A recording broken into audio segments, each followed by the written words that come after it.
Thank you, Aziz, for accepting my invitation and sharing your time with me today. Let me briefly introduce myself. I'm a media anthropologist and user experience researcher. Nice. I've been conducting research on alt space over the past 2 years, and now I've started conducting interviews with the creators and users of the platform. Again, thank you for coming. Do you have any questions for me before we start?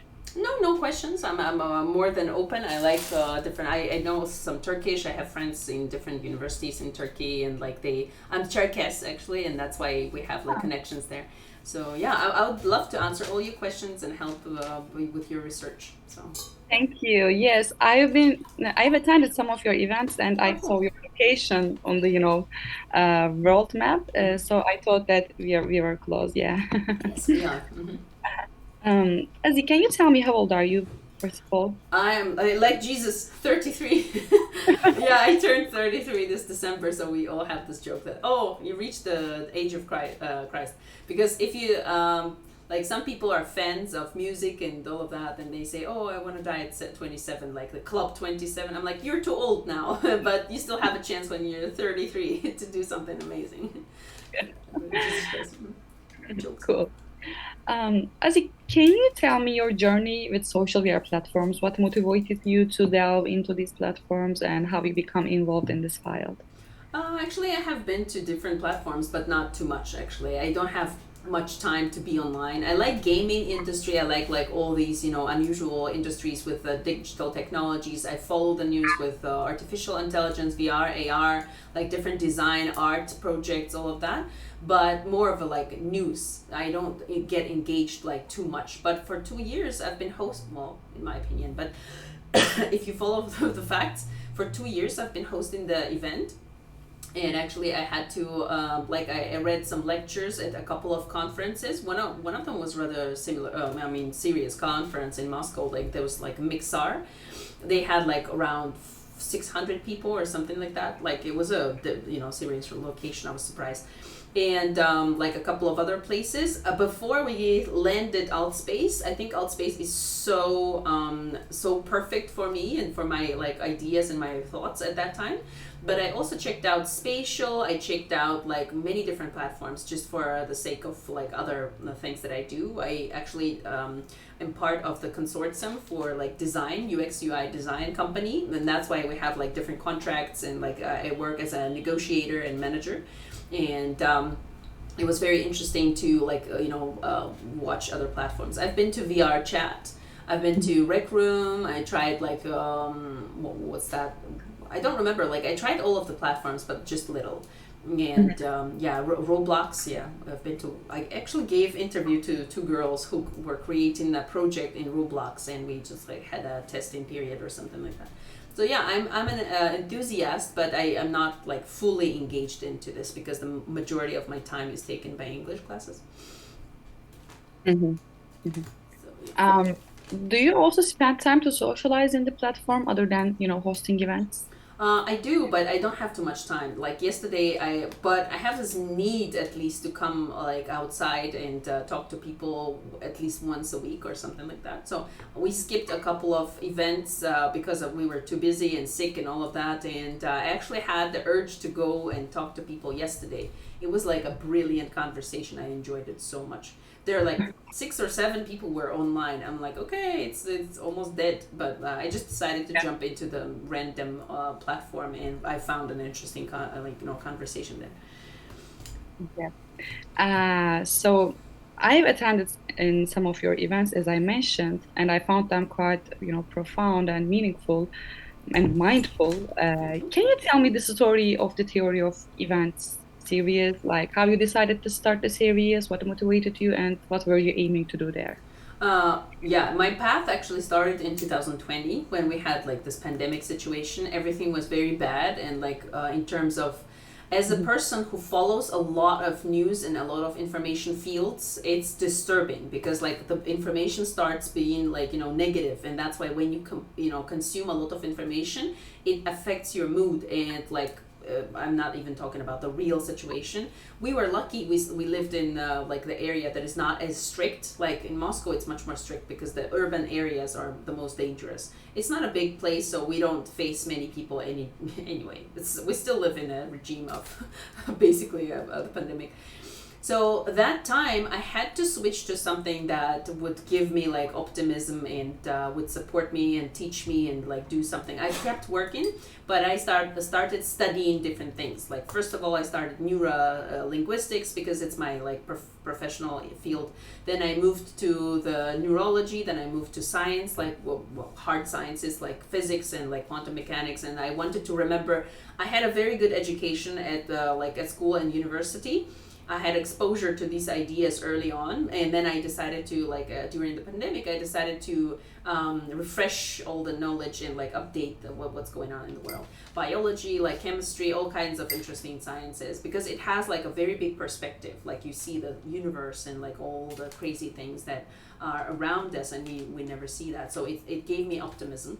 But after a long time, like for a few months, I suffered from like from the need to share this information, to discuss it with people, to speak about it. And unfortunately, all my students and my surroundings, they were not able to support the level of conversation. And I thought that I just want to talk to people. It's an easier problem to solve than having no friendship, like in your city, because it's going to take time. It needs nurturing and time and like a physical presence. Whereas just talking would not require much, more than internet connection. So I started looking for some hubs where I could find people with similar interests and with similar ideas, so that way we could discuss it. So I landed Altspace because the conversations were very high quality, and it was fun. It was an accidental, actually, case when our neighbor actually brought the Oculus Rift just for fun. But like it's been in our house for 10 days or something, and I thought maybe I should check out something else, like to find what's there out there. And I landed Altspace, and then like later on when he took away the headset, I became interested and I got involved anyway. And luckily we had the 2D mode, so I could access it even without having a headset. So yeah, after that I was just like jumping from one room to another, just having conversations, enjoying my time. And Paul, actually, I started having first friends, and Paul was one of my friends who I had like I met him all over the place. He would like go to meditations in different places. So we landed one event that was about like psychological support or something like that. I didn't have problems, but I decided to come like maybe support somebody else or to see what's going on. So the group was like very little, and when the event was over, we just had a conversation about some spiritual experiences, like nootropic substances, medical research, because Paul was very knowledgeable about the research papers and news, and it was like very interesting to talk to him because he had a rich background. And when we talked about theoretical effects of something, like we met a guy who actually said, I had a practical experience of that stuff, and we started discussing, like all three of us, and it was like a very cool conversation. And then all of a sudden, the guy, like his name was Mendes, and he said, "Oh, do you you seem very knowledgeable? Do you have any blog or anything where you talk about it?" I'm like, "No, I teach English, and like I have no time to share anything. I hate writing. This is why I came to like talk about things." And he said, "Oh, I have a blog post, but I have no idea what to write." I'm like, and he decided to, unite our efforts, and he said, "Oh, maybe we could start an event." So in less than 24 hours, we started the event, and it was like our first event. He was more of a technical director, and I was like a speaking entrepreneur, like hosting talent. So that was our first event. And he said, "What if nobody comes?" I said, "Who cares? We are there to talk. It's our time and space for conversation. And if somebody else joins, that would be fun. If not, it's still okay because we're here to talk." So yeah, but surprisingly, a lot of people started joining, and they were like, in the course of 2 years, actually, we had events that were on average 15 people at peak concurrent, and around. Oh, hold on a second, I have to cancel one meeting too. And so yeah, and we actually had a lot of stuff.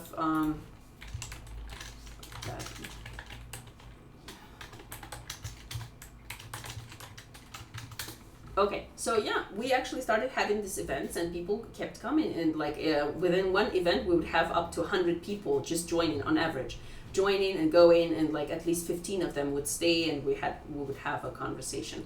So yeah, theory of everything, because we couldn't choose what exactly to discuss. So every week we would choose like a different topic to discuss, and people joined because we had like these posters, and people could see. I had actually remembered my like residual skills of design, and like I learned a lot of skills just because I love theory of everything, and I wanted it to be a little bit more professional in terms of like different things. So kind of worked, I guess. Approximately how many events have you created until now? Can't tell you the exact number. It was like 80 something, 85, 80, 87 probably. And Um, recordings were like after maybe a few months I started recording the events because I thought that these conversations are so amazing. I want to keep them, and that's why like after a while I started recording them, and that's why there are like around 60, 70 recordings and around 90 events or so. mhm. How would you describe the user profile? I mean, the participant profile of your events. Do you have any insights into their demographics, motivations, or interests? Yeah, 91 events. Yeah, actually, the average, I was surprised to learn that the average age was higher than I expected. I thought it would be like 20, 25, but it ended up being around, like, the people who kept coming all the time. It was Paul and Hedian. They're like 60, around 60, 69, 64. And then, like, the majority of other participants are around middle age, I think. It's like 45, something around that, but Mhm. they're like surprisingly more elderly people, and they're all very educated, very knowledgeable, very how do I say, like they know a lot, and that's why they don't take conversations personally. Sometimes it's difficult to discuss some things that are really important to discuss with people, because when you ask them questions, for example, if people are radically religious, for example, they take it very personally. When you want to ask about like a Muslim person or a Christian person about their inconsistencies or things that bother you, because you want to understand and it doesn't work, and you think, wow, maybe I don't know enough, and you want to ask them, but that the simple inquiry actually is perceived as a threat to their beliefs, because they don't want to ask questions. And that's why it was like a very nice selection of people you could discuss any topic with, because they're deep and they're like beyond the standard thinking, like beyond the average thinking, and that helps a lot. And this is like a truly interesting conversation, and it's like a very many different countries, and yeah, it's not worldwide. Unfortunately, we have underrepresented like many countries, but at least in our events we had like different continents and people from very different countries, from Asian, but mostly like developed countries like America and European countries and England. Mhm, mhm. Who created the event space? I like your event space very much. Who created it? We have been thinking about it. Mendes is more of a like a technical director, but I think it was my space. It was my world, and I like very simplistic design, because what I need is the vibe, the space should have the certain particular vibe, and it has to like help the event. That's Yeah. why we tried different like covers for the like carpets. I call it. We tried different carpets, because and Mendes wanted to change it and try something new. I said, well, this one serves the purpose, because it has the solar system Yeah. in Greek, actually Helios and all of the other planets, and it has the circular shape. It helps to naturally align into a circle, so there's equality. At first, actually, spaces were different. If you've seen like the first event, maybe I can show you some of the like screenshots from the first event. The first event was very different. It had like a standard stage with people on the stage who could talk, and then like the rest of the group would just like raise hands and do things that like they couldn't discuss it with us. Can I share the screen? No. Okay, so I can send you the photograph if you want, or maybe you can give me organizers rights so I can Yeah. share it. Oh, you can share your screen Yeah, right now. excellent. So here was the first event stage, and we had like a video on the screen, and I was standing over here like with my controllers and stuff, and people could come up to the stage and have like five active participants who could talk. I actually have the recording of it from one of my friends. There was like a couple of our friends who had a different series of events, like if you remember Social Dilemma and what was the other one, Moral Dilemma. Mhm. So they came. I asked them to come and like see the event and like just give me their opinion, their feedback, and they actually recorded it for me. So this was like a first picture that we used as a design. So and we watched. I think we watched one of the videos, the egg or something like that. So yeah, we had a couple of these events, but then I realized I want more people to talk, and it's not convenient for me to have this separation of like different groups. So I decided that it's the best solution to have more democracy and more. I call it a matriarchal democracy. And I make jokes that we don't discriminate anybody. How do I say it? Like there's a democracy, we discriminate everybody equally, Mhm. not depending on. You explained it very well. Actually, I was going to ask, is it a, decision to, create a circular Yeah, uh, it is. yeah, so I learned that.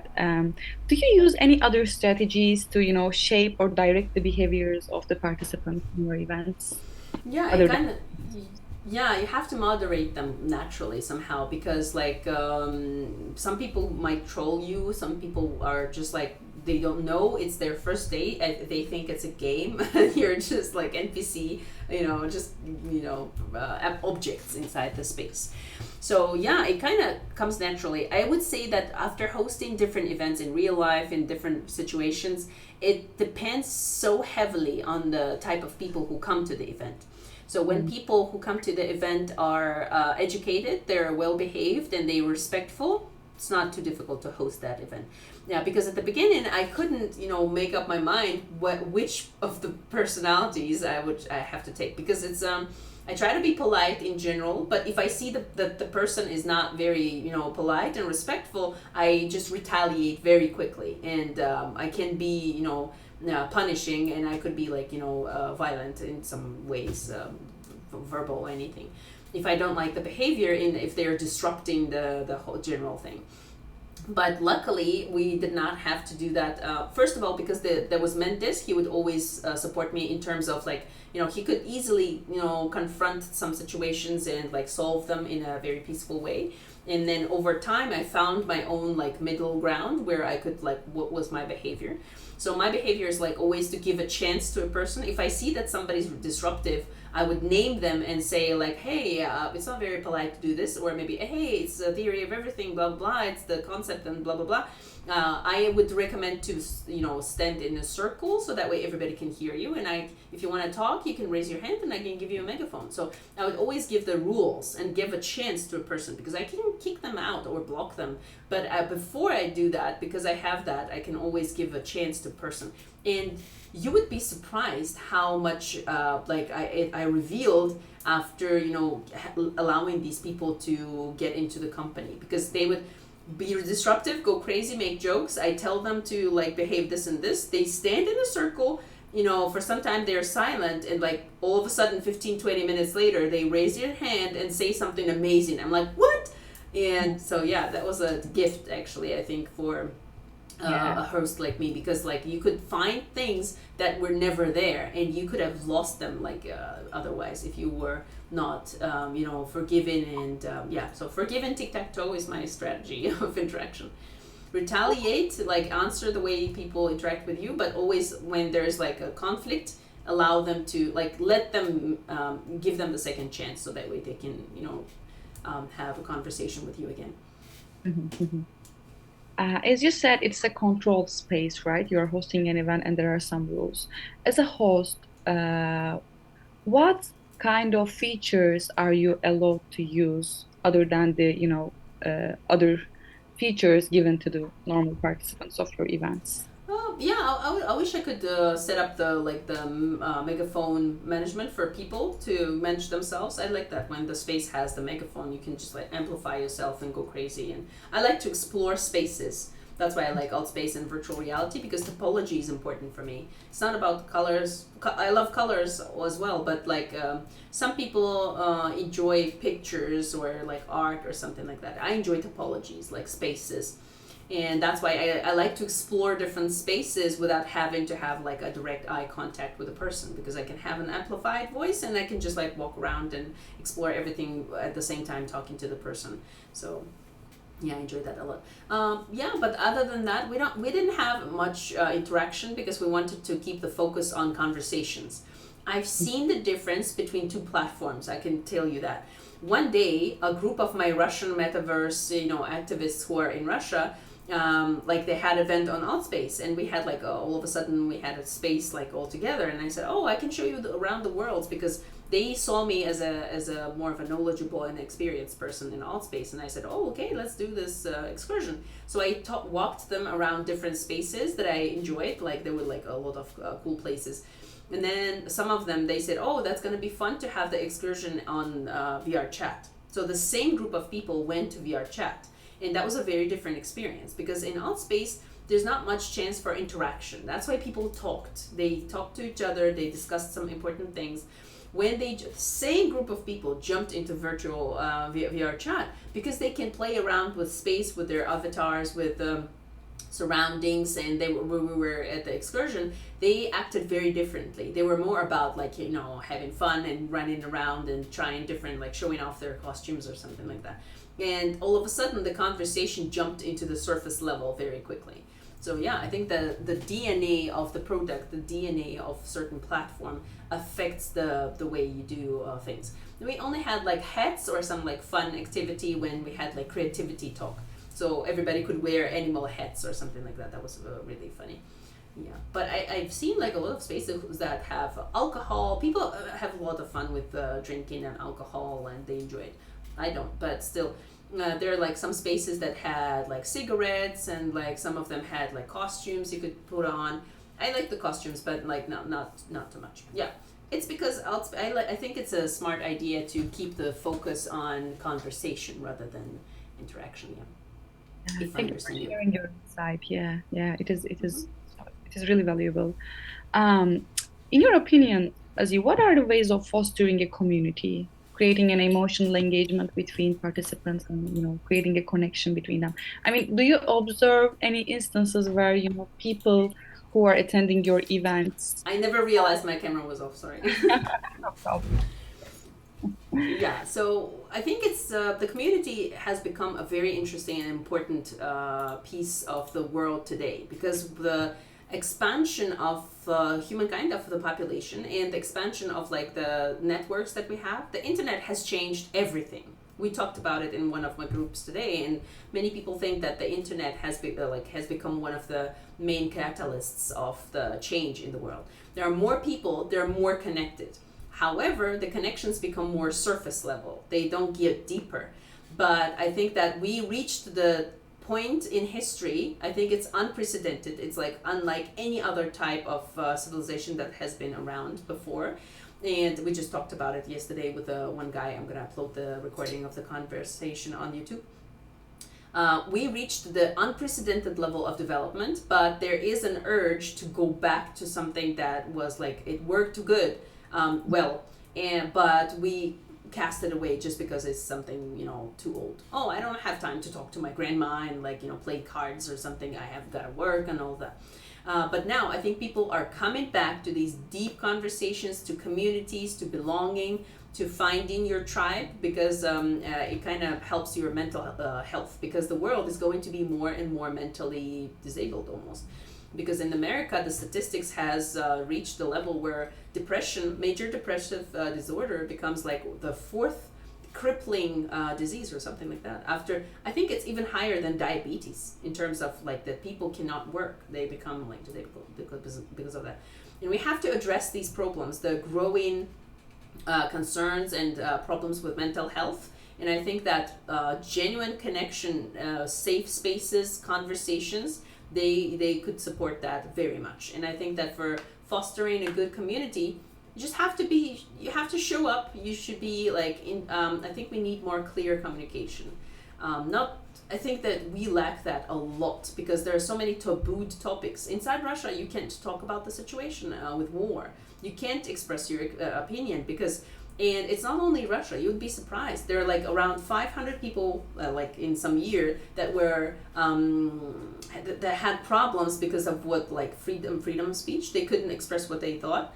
But you would be surprised. In Britain, this number was like 2,000 people per year or something. And there are some crazy, like, very strange cases of like, shutting people up. And there's this like cancel culture and all of that. I think that we have to have clear communication and have clear spaces where people can take control of the situation. They could be helpful. They could, maintain the space, because if there's a collection of people who are all individually, developed and self-aware and like, mindful, you don't need a leader. Everybody could be leaders depending on what's the situation, how much time you have, and how much effort you want to put into it. So yeah, I think for fostering community, it's a good question. I am still like, I'm gonna learn this question more about this question, I think, later. But I think emotions, sincere interaction, like it depending on the format that you like. Some people like visual information. That's why video is gonna help a lot. I like voices. That's why probably Outspace and virtual reality is perfect for me, because I don't like to follow all the, I always critically look at my face, how I move, and like it eats some of my capacities, and that's why I want to avoid that. And voice is like maximum comfort for me. Some people prefer texting, so combination of different material actually keeps you more stimulated and engaged. And some activities where they keep you engaged, they're going to build community much better, I think. It's like a society. You have to have a right proportion of things, like the right combination of things, where there are some like a small group of people who are rather active, but not only them, because it's annoying when there are like two people in the chat just chatting all the time. There's like flood. I'm not interested. It should be like a small group of people who are active, like a larger circle of people who are medium active, and like the rest of them, if they're listeners, they could be at least participating in some activities that do not require like more than 2 seconds or something like that. Voting reactions, like something that we see on Instagram, and people are used to that mechanics, especially in Russia. Like those people who are not into technology, they're more into social networking, and those mechanics could be used in games I use smileys and emojis when I don't want to interrupt a person. I mute myself, but if I really like their ideas or I agree, I use the some of the different emojis, so that way they feel support and that I agree with them or something like that. I think it's important. For me, it's important. When I talk, I want to be heard. I want to make sure that I'm talking to the right bunch of people. So try to do that. Emojis. Yeah. Yeah, many different mechanics. It could be like, it depends. That's why I say it's so important to look at the DNA of the product, the platform where you are at. For example, I'm not used to Discord. It's a little bit overwhelming for me because too much information. There's like too much stuff. But it's good because people like when it's organized, and you could do like, you could just like check the things that are important and just ignore the rest. Yeah. But the platform actually predisposes the conversation and the community type. So it's very important to match the platform and the target audience you want to gather in a community, so that way they feel comfortable and they use the platform in the right way. Yeah. What are your thoughts on the current situation of, safety in virtual worlds, considering other factors such as the privacy, anonymity, and security? I say just one phrase that there's a Chinese writer. His name is Lu Cixin, if that's the correct way to pronounce it in English. He has a book, like a very thick book, that is called the Task of Three Bodies, something like that. I don't remember if that's the right translation, but I just like the idea. It's a very simple idea. He said we stepped into the era of chaos. It was a game where there were like lines of different events, and there was like an era of order, where the sun rises and sets at a certain time, and everything is just like under control. But we stepped into the era of chaos, so we should not expect anything to be like anything else before. I am a very optimistic person, but at the same time I prepare myself for the worst. I think that AI and what's going on in the world is, first of all, it's more seen because there's more Instagram. and internet and all the platforms. Remember about the explosion in Beirut? Everybody knew about it, like just 1 hour later, because there are connections. That's why it's more stressful, because you start seeing things that people did not see in the past. I saw them, but with an my mind, because I had a lot of statistics, I had a lot of information, I had a lot of data that would show me that people used to do that all the time. We just like did not see that. The majority of people would ignore that. They would not know about that, about the Chinese camps for Uyghur people, about the prosecution, about the genocide in Rwanda. Like nobody knows about that, and nobody cared because they didn't study specifically the history or something. But now, because of the internet, it's there's a higher chance that you're going to see that, and that's gonna create like more tension, and that's why we have mental problems. But I think that that's our new reality. We have to deal with that. We have to be able to filter that and just to focus on what's really important. I think this era is going to be a very exciting and very interesting era. It's going to be a bottleneck because there are too many people in the world, and the technology can be used in a good way and in a bad way. And like the control actually is important. Who puts the major principle in this tool or that tool, or who gets access to this tool like first? It's been always around. It's the history of our humankind, and I think it's time to evolve. It's time to stop expanding and start focus on intensive development. That's what's gonna happen. Otherwise, we're just gonna people are gonna get extinct because AI is going to take a lot of jobs. It's like industrial revolution. We'll have the fourth industrial revolution and technological revolution actually, and people will have to adapt to that. And finally, maybe they will start seeing something more than their own, selfish world. Because we abuse our planet, and that's pretty obvious how we abuse other creatures, other species, and how we are not mindful. So it's time to get mindful because it's fun. Some people, I believe that there are some intuitively people who are a little bit more advanced. They feel that it's like exciting to learn and to surf around the difficulties of the world. It's fun and interesting, but for some people who are not ready to accept that, it's going to be suffering. It's just what you choose. Yeah. Um, Again, in real life, we have some unwritten social norms, right? Mm-hmm. The dress codes and the personal space and etc. So, can you provide some examples of unwritten social norms that you observed in social VR? Of course, it's so funny. It was the first thing that I actually caught myself. My Mhm. brain was tricked into thinking that I'm in a 3D space. Isn't it funny that in English language you say on Instagram, on platforms, on YouTube, but in alt space because it's Yeah. 3D space. And I realized that the first time I came to some lecture, I was focused on the lecture, but I was like trying to move or something, and I caught myself thinking that wow, I'm acting as if I'm in a real audience because I know that there's a guy I saw in my periphery that was a person standing behind me, and I was trying to make sure that I'm not blocking their view of the speaker of the lecturer. I'm like, why do I do that? These are not even like real people, but they are more real actually because your brain believes it, because they talk to you and they have their personal histories, and like you can see them because avatars in alt space. Interesting statistics: the majority of avatars in alt space look like the real people.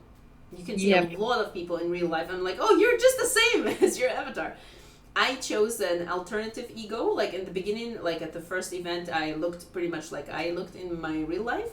But then later, for some reason, I decided to change it. Like, and I started like playing around with color because we decided to have this funny experiment, like social experiment with Mendes. He would say that if you're dark, people treat you differently. I'm like, okay, I'm gonna try that. So I had a darker skin and white, like short hair, the sign of wisdom. Preparing myself for elderly age, so I'm not stressed when I get gray hair. So yeah, but the majority of people actually have their avatars very similar to what they have in reality. And can you tell me more about this experiment? What did you find? Not too much. It was like a very at the beginning of the when we would go to the campfire. Mhm. I would change my skin color and see how people would react to me. And I think there was, in my opinion, there was not much difference. In my opinion, it doesn't really matter where you come from. If you're like, if you reach the certain level where there's like enough to have a conversation, you become the representative of your nation, and like you become the, I don't know how to explain it, but yeah. Anyway, I think it's not so important in real life. People focus on nationalities and countries and patriotism and all of that much more than in virtual reality. That's a different research finding that I have in Outspace, and in different platforms, VR virtual reality platforms. You see the globe all the time, because when you go to your school in your country, you see the geography, like at geography classes, you see the map, and always the map has your country in the center of it and the rest of the world elsewhere. Yeah. But on the globe, there's not there's no way to filter your mind in such a a limited way, narrow-minded way. So like it kind of pushes you to the understanding that we are one planet. There are no countries. This is just one living planet that might be the only one that has life, sentient life. So that's even more responsibility, and that's why you have to take care of it better, and not focus on my country or your country. Doesn't matter. It's the same air. It's the same water. We got to take care of it, and people should. It's a big problem because people are stuck in their smaller levels, like in their smaller circles. But we have to expand to larger circles and understand that there's like a larger group of people that are still you, and like part of your collective subconscious level. So yeah. Yeah. So you mentioned some similar social norms that we found in real life. Have you ever observed any social norms that are unique to social VR platforms that we don't see? Um, Muting yourself? I think Yeah. it's pretty much like in real life, but in real life you can control your mouth and it's like easy. But when you have in virtual reality like platforms, your microphone can read some background noise, like dogs and some people Yeah. who walk in your, or just like breathing, or who knows. And that's why I always say on my events that we normally, like, there's a bubble. That's why the personal space norm is still there. People try to arrange into circle or formations that are typical to the conversation. You can see the atmosphere of the event clearly on the spacing, how people stand here or there, like whether they want to protect and like cover themselves from the society, or they're open and they want to be in the center of the society. It's a very obvious way to do that. Oh, I think that's unique to VR actually, because Yeah. there's only in real events you can see the same stuff. Like some people tend to stay in the corner somewhere and hide themselves, and some people tend to be in the middle and try to be more exposure, to get more exposure to stuff. So yeah, and yeah, muting yourself when you don't speak. Please mute yourself so that way you don't have any background noises or echo from another person. I try to switch to headphones. It's like a new rule too, because you know that your speaker is going to give feedback to your microphone, and that's why you try to follow the new Mhm. norms and ethics Mhm. of behavior. In your opinion, what factors contribute or determines the person's social status in a social VR, environment or Um, social? Thoughts, intelligence, thoughts, character, charisma, the way you speak, I think it matters a lot. Your body language, surprisingly, you could see the body language, you could feel the energy of a person because you could read their body language. When they wear their headset, you can Mhm. see if they're like fidgeting, and that's why they have very energized like personality. They talk faster and they are more charismatic. And Mhm. some people are like just calm and mellow. They have very low timbre of voice, like the pitch of voice, and that's why they're like more calming, and you feel comfortable around them because they are just like mellow. So yeah, that's the personality that you can see behind the screen, right? The headset. Do you think that, creating worlds and events gives a more higher social hierarchy? Of course, and like, but it's a good one. It's not a hierarchy. I would say it's a different thing.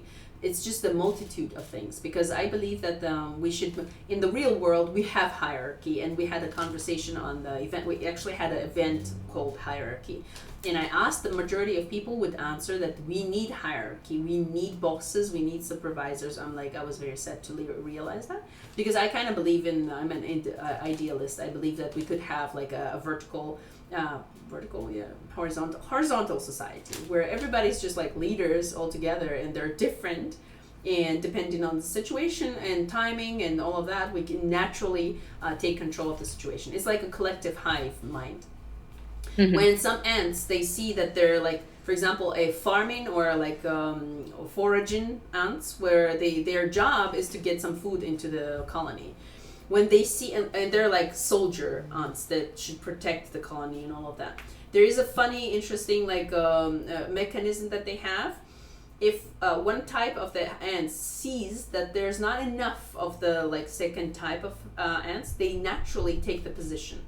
If they Hmm. see that there are not enough soldiers, they will, they would leave what they're doing and become soldiers, which is much more difficult in the world Yeah. of ants, but well, I mean, human world as well.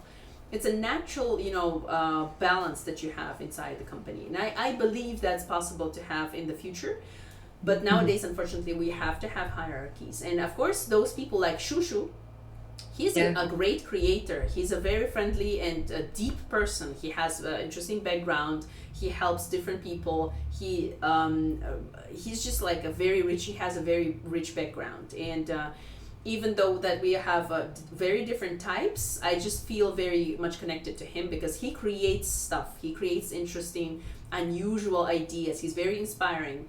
Maybe it's not in my taste. I like more of a colorful stuff. But when I come there, I feel the genuine vibe of a person. And that's why I start liking this new stuff, and my mindset gets expanded because I get exposure to new quality things that a person created. Nico is another good example. He created so many good worlds, and of course, his status is going to be much higher because he's a creator. And I think this is a very special type of people I respect, and I see that they're so cool. There's different type of people like myself, like hosting events. And I realized that some people, whenever I had a chance just to, hang around, and sometimes I talk at my events. So sometimes I want to enter the room and stay silent and just like to ignore people and just to make sure I want to just listen and be nobody there. But I realized that I've been standing in some rooms like just to get the vibe of the room, what's going on.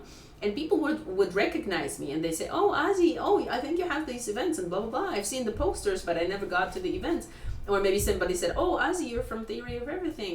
I've been to a couple of your events. It's so cool. I love your events, and thank you for having that." And blah blah blah. And that was very pleasant. How people would recognize me and see me as part of this bigger project, right? Yeah. So yeah, I guess there is. I wouldn't call it hierarchy. It's not the status that is like more or less. Maybe the status would be given by alt space itself, because some people were members, some people were supervisors or something that would help, facilitators or something. But it's more of a horizontal, in my opinion, not vertical hierarchy. It's not about like, oh, I'm better than you, I'm bigger than you, I make more money Hmm. than you. It's about we're different. We do different jobs, and we can work together. Hmm. Hmm. Yeah. Thanks. And lastly, I would like to hear your thoughts on the shutdown of the platform, about the shutdown of the platform, Um, and how does it affecting your work, your events, first of all? Are you uh, planning into other platform? yeah, we naturally actually wrapped up because we started in February, and interestingly, it's been like 2 years, and I actually told my partner that I would love to continue this and give it new kick or something new. Like we need to think about this, expanding the space or changing something, or trying new things, or maybe monetizing something. Mm. Because I like it's because it's my I enjoy it so much. It's like so resource creating for me.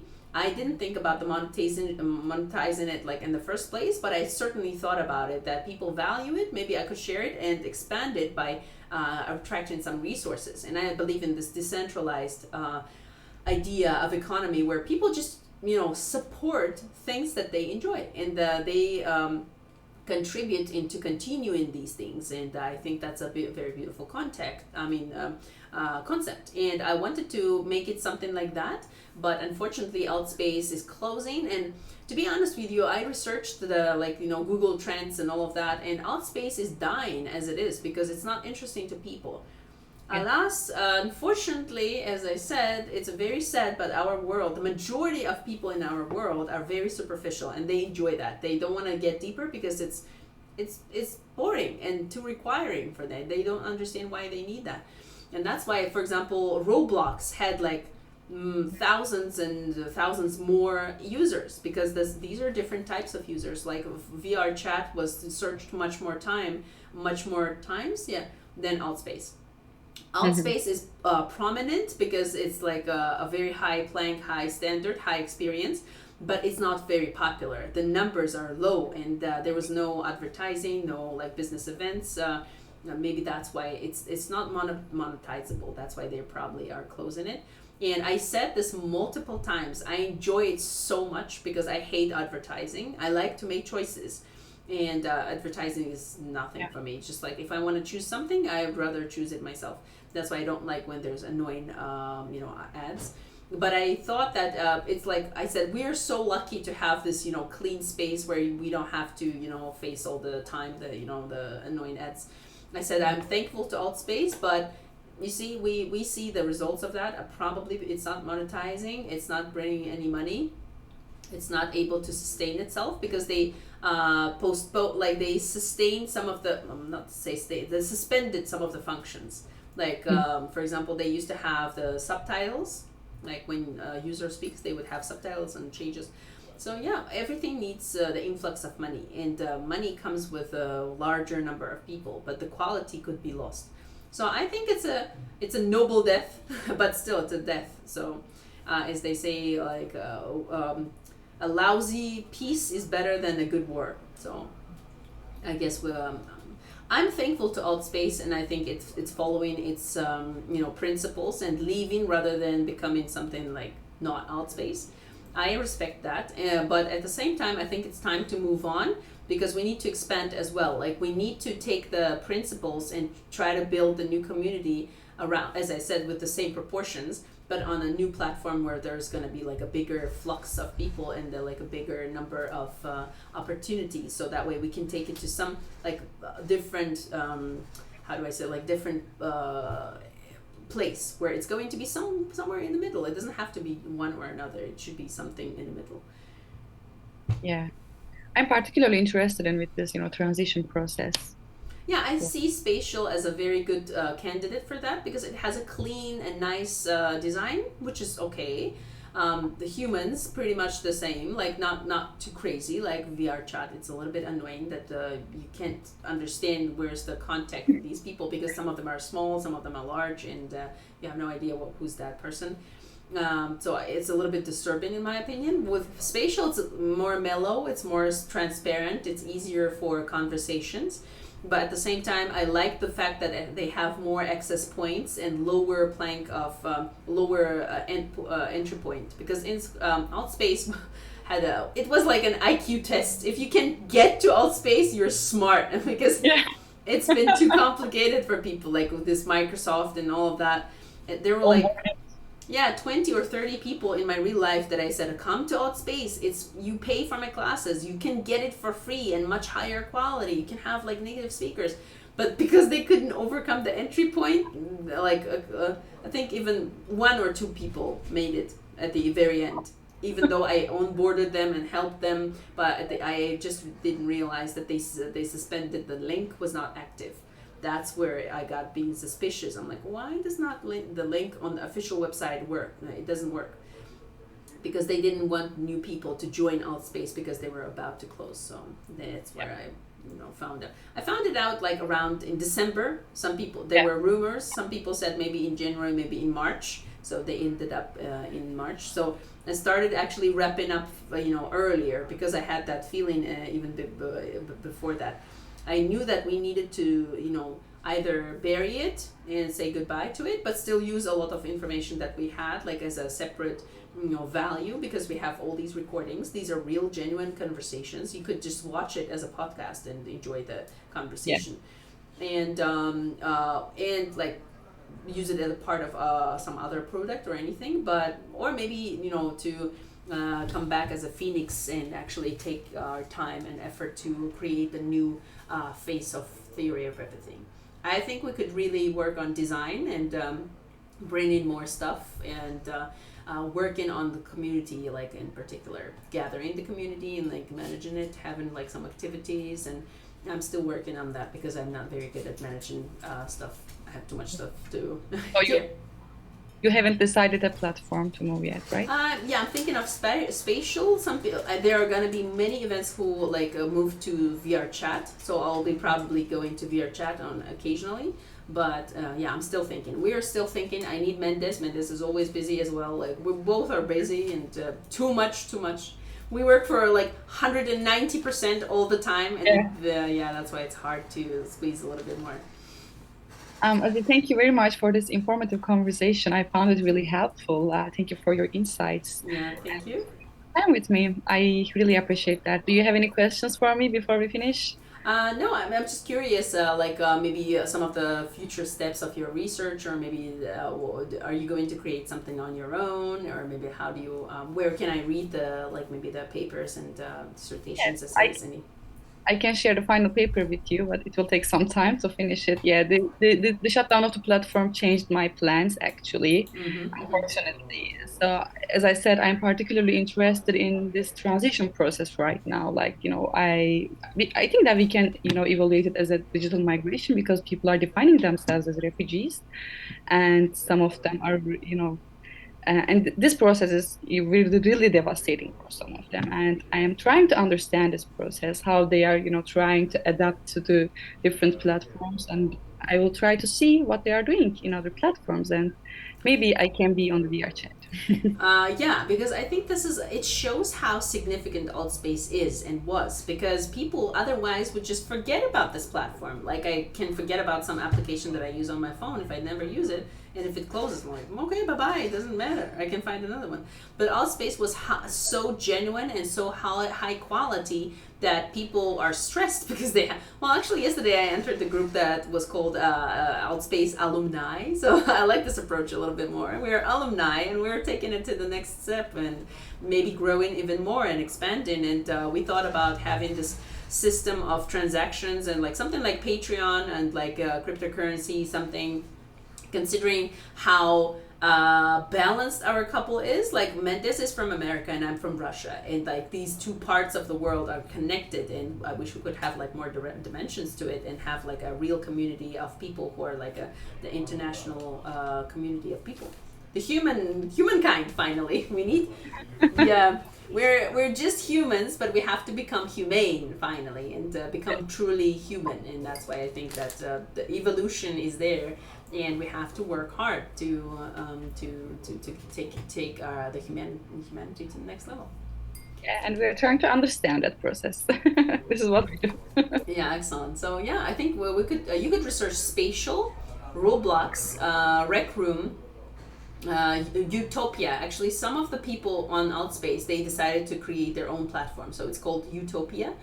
I also checked out a couple of other platforms, like there's Bar- Monaverse. We were going to Monaverse as well to check it. It's more of like Bartender, like bartender. let me tell you that Benter. Yeah, I gotta Benter. check it out, by the way. Yeah, what I do, I make like small recordings of onboarding and everything, so that way I can share it later with people, or at least when I see them in a cafe, or like I can share the videos. It's very easy to have like a video reference that you can show to people and explain what's going on. Like Yeah. for virtual, when I say that I host my virtual reality talk shows, people get crazy. I'm like, what is that? It sounds so strange.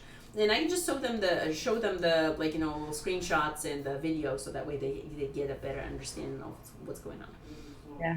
So yeah, I wish I could have some more extra time to do that, because I never can get into the like in-depth research because I'm always really busy. Thank you very much, Thank you. Aziz. Thank Yeah. you, Minette. I hope yeah we are gonna meet again because the world Yeah. is like that. Yeah. Yeah. Thank you very much. All right. I wish you good luck in your future projects in other Thank you. platforms. Thank you. Yeah, I hope it's gonna be great. Yeah. Thanks. Bye bye. Have a nice day. Bye. Oh, by the way, I have one note. If you want, I can share the recording with you. I had like a screen recording of the event. I mean, a conversation if you need it. Right now? Mm-hmm. Yeah, I mean, I was recording it from my phone actually. Yeah, voice excellent, recording. very good. Yeah, if you can send me something for my Instagram, that would be great. Like some parts where I talk or anything. Aha, okay. Yeah, but I had no video. I actually realized that I didn't have video for like after an hour or something. Yeah. Yeah. Okay. Yeah. I'll see you next time then. Bye. Bye bye. Bye.